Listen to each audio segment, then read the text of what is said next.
Hop. Attente tes vidéos pour le réseau live. Alors, je vais proposer encore une nouvelle façon de gérer sa procrastination, sa frustration, son anxiété. Et cette fois-ci en passant par les attentes et les idéaux, donc une nouvelle vision qui va commencer tout d'abord déjà par l'observation et la conscience de soi.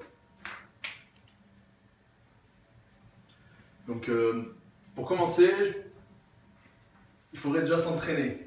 Pour trouver des attentes et des idéaux, en fait, il faudrait déjà s'entraîner dans la journée, dans la vie quotidienne, à trouver des sentiments négatifs qu'on peut ressentir, comme la frustration, ou des actions négatives, style la procrastination, ou se dire qu'on aurait pu mieux faire, se demander pourquoi ça s'est passé comme ça, se dire qu'on aurait aimé que ça se passe différemment, ou des trucs comme ça. Il y a vraiment un travail à faire là-dessus, s'observer pour devenir conscient peu à peu. Et peu à peu, quand on s'entraîne, on devient conscient de ces sentiments négatifs et jour après jour, on se rend compte que on peut s'énerver, qu'on peut être frustré, qu'on s'énerve au volant, qu'on s'énerve contre sa copine ou contre n'importe qui, sa famille ou ses amis. On est d'accord.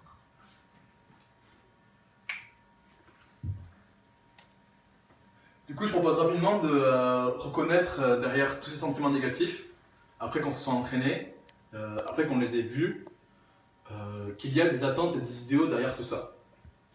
On aimerait, comme idéal, un idéal de justice, un idéal de paix, un idéal d'unité avec sa copine ou avec sa famille, où on a des attentes envers sa copine. On lui dirait qu'on aimerait qu'elle fasse la vaisselle parce que nous on a fait la cuisine, ou qu'on aurait aimé qu'elle lave le sol parce que nous on a passé la serpillière la semaine dernière, ou quelque chose comme ça. Du coup, après cet entraînement, on arrive à reconnaître un peu les moments où on s'énerve, on arrive à prendre l'habitude à reconnaître ces moments négatifs et par exemple la procrastination ou d'autres choses, les sentiments, la frustration ou quand on est irrité. Et à partir de là, on peut s'introspecter. On fait un peu le juge, ou peut-être le psychologue un peu de soi-même. Pas dans le sens négatif, hein, bien sûr. Mais on peut se rendre compte d'où viennent ces attentes, par rapport à quelle construction, par rapport à quels événements, qu'est-ce qu'on a vécu quand on était jeune, quand on était sous la tutelle de papa et maman, et pourquoi aujourd'hui on a des attentes envers ses amis, sa famille et les gens autour de nous. Je dis pas que derrière ces sentiments négatifs et derrière ces attentes et ces idéaux, il faut tout de suite devenir insensible ou tout de suite arrêter d'avoir des attentes et des idéaux. Je dis surtout pas ça parce que les sentiments, on les a. La plupart du temps, il faut commencer à accepter, ce qui est la question de mon troisième point. Il faudrait commencer déjà à les accepter, à les regarder, à les observer eux-mêmes, les sentiments, pour pouvoir ne pas agir sur un coup de sang, ne pas agir de manière émotionnelle, enfin de manière trop émotive plutôt, et ne pas faire n'importe quoi. Si on a des sentiments négatifs, la plupart du temps, selon mon point de vue, on peut trouver derrière des attentes et des idéaux. Encore une fois, je ne peux pas dire que les attentes et les idéaux c'est quelque chose de mauvais, parce qu'on a aussi des attentes et des idéaux qui cherchent à nous améliorer. On peut avoir un idéal de justice qui nous aide à avoir plus de compassion. On peut avoir un idéal de paix qui nous aide à ne pas faire la guerre à son voisin ou à son meilleur ami. Il y a des idéaux en fait, des attentes qui peuvent être, surtout des idéaux je pense, qui peuvent être positifs pour nous. Mais il y en a d'autres, des attentes et des idéaux qui peuvent être négatifs et qui font finalement souffrance à notre entourage et à nous. Parce qu'on se dit, par exemple pour la procrastination, je devrais être quelqu'un qui fait ses devoirs tôt, je devrais être quelqu'un qui fait vite des papiers, je devrais être quelqu'un qui change vite ses habitudes. Si aujourd'hui je procrastine, pourquoi ça fait déjà 2 ans que je me bats contre ça, je ne suis pas la personne parfaite que je m'imagine, j'aimerais réussir mes examens et travailler comme les autres qui travaillent pour avoir des bonnes notes. Non, ça c'est, pour moi ça c'est la souffrance de soi, c'est la souffrance des autres, quand on le projette sur les autres, Pour moi, c'est la souffrance. Du coup, pourquoi lâcher prise? Pourquoi lâcher prise? Lâcher prise, ça serait plutôt pour tout de suite et maintenant arrêter d'être dans la souffrance. Arrêter notre souffrance, arrêter la souffrance des autres et tout simplement se dire accepter. C'est très écartolé, je ne sais pas si vous connaissez cet auteur, Nouvelle Terre et le pouvoir du moment présent, mais c'est ça pour moi. C'est se détendre, péter un coup et accepter ses émotions et à un moment donné, pour pouvoir voir la réalité comme elle est vraiment. Parce que quand on est dans les émotions, quand on est la tête dans le guidon, on va faire n'importe quoi. Si on se dit, voilà, X personne m'a fait ceci, à partir de là, on peut établir un plan, on peut construire quelque chose, des actions concrètes, et si on observe bien la réalité, c'est-à-dire en lâchant prise sur ses émotions, en lâchant prise sur les tensions qu'on peut ressentir dans notre corps, et cette colère, ou cette irritation, ou cette frustration, si on arrive à accepter ça, à lâcher prise, on peut vraiment établir des choses concrètes et des actions intelligentes, des actions réfléchies.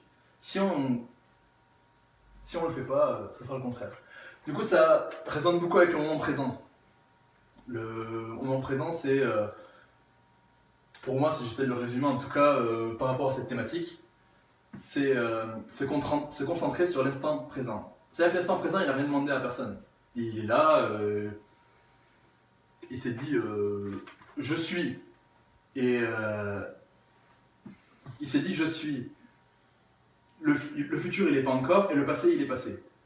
Si on commence à se dire oui, mais j'aurais aimé que ça se passe différemment, on ne peut pas changer le passé. Si on commence à se concentrer tout de suite sur le futur en émettant trop d'hypothèses, et c'est bien de faire des plans, je ne dis pas que c'est pas bien de faire des plans, mais si on émet trop d'hypothèses et qu'on se frustre parce qu'on ne connaît pas encore le passé, parce qu'on aimerait que ça se passe pas comme ça, je sais pas, c'est pas bon. Le seul moment où on peut faire des plans, c'est sur le moment présent. Si on n'accepte pas le moment présent, il y a tout de suite une contradiction entre nous. Il y a une contradiction où dans le fait que le moment présent il est tel qu'il est, lui demande rien à personne et tu lui demandes qu'il soit différent. Non, tu peux pas faire ça. Il faut que tu l'acceptes. Est-ce que accepter, c'est résigner? Non plus. Parce que accepter, c'est tout d'abord accepter. Et au moment où on accepte, on ne se résigne pas, mais on essaie d'aller vers l'avant. Moi, je vois un grand parallèle avec la séduction. Le lâcher prise, la séduction, moi, ça me parle énormément. Parce que si on va voir un rendez-vous, on va voir une fille, on va prendre un café, aucune idée, tu fais ce que tu veux de ta vie. Si on va voir quelqu'un et qu'on commence à se dire oui, mais j'aimerais que ça se passe bien, c'est peut-être la femme de ma vie, il faut que je fasse du mieux, il faut que je joue mon grand jeu, il faut que je monte sur mon meilleur jour, il faut que ça soit extraordinaire, quoi. Ça va être extraordinaire parce que ça fait je sais pas combien de temps que j'ai pas eu de rendez-vous avec lui. C'est pas comme ça que ça va réussir parce que la pauvre fille elle va se retrouver devant de trop grands enjeux, elle aimerait juste un moment détendu peut-être, ou elle aimerait un moment hors du temps, et c'est le plus souvent ça qui va se passer, c'est que tu vas être frustré, tu vas être tendu et vous n'allez pas passer un bon moment. Alors que tu vas juste dans ce bar où tu rencontres juste cette personne en disant voilà je vais essayer de discuter avec elle, si ça passe ça passe, si ça passe pas ça passe pas. Si tu essayes juste comme ça, il y a un moment où il va y avoir beaucoup plus de chances, où il va y avoir une réelle connexion, un réel contact avec la personne en face de toi. Et c'est là vraiment où je vois vraiment un réel rapport entre le lâcher prise et la séduction. C'est qu'à un moment il faut arrêter peut-être d'être de trop utiliser son mental, de trop être perfectionniste et de chercher toujours la petite chose. Il faut un moment agir, souffler, crier si tu as envie, relâcher ces tensions qui ne te servent pas, qui te desservent, et y aller. Pourtant, lâcher prise, ça rime pas avec persévérance. C'est-à-dire que il y a le lâcher prise quand on se pose trop de questions, quand on regrette trop le passé ou qu'on n'aime pas, on n'apprécie pas le moment présent, mais il y a aussi la persévérance. Il y a le fait que quand on a un but et qu'on échoue, il faut savoir utiliser les deux. Il faut savoir lâcher prise sur son échec, mais il faut savoir persévérer pour continuer et pour pouvoir apprendre de ses échecs, apprendre sur ce qu'on est en train de faire et réussir. C'est-à-dire que pour moi, c'est un yin et un yang. C'est le lâcher prise et persévérer. C'est tenir bon et à la fois relâcher. Tu peux pas prendre ça comme une seule composante et expliquer tout l'univers. C'est encore un plan pour expliquer l'univers, un plan pour expliquer la procrastination. C'est je devrais être trop parfait. Non, c'est à un moment je me relâche et je me dis voilà, peut-être que mes devoirs je vais les faire à moitié, peut-être que je vais viser la note minimale, peut-être que je vais aller à cet entretien un peu fracas, mais j'accepte et j'y vais. Et je tape dedans. C'est vraiment un yin et un yang. C'est pour ça que je sors cette citation donc, de M. Lévis en dernière diapo.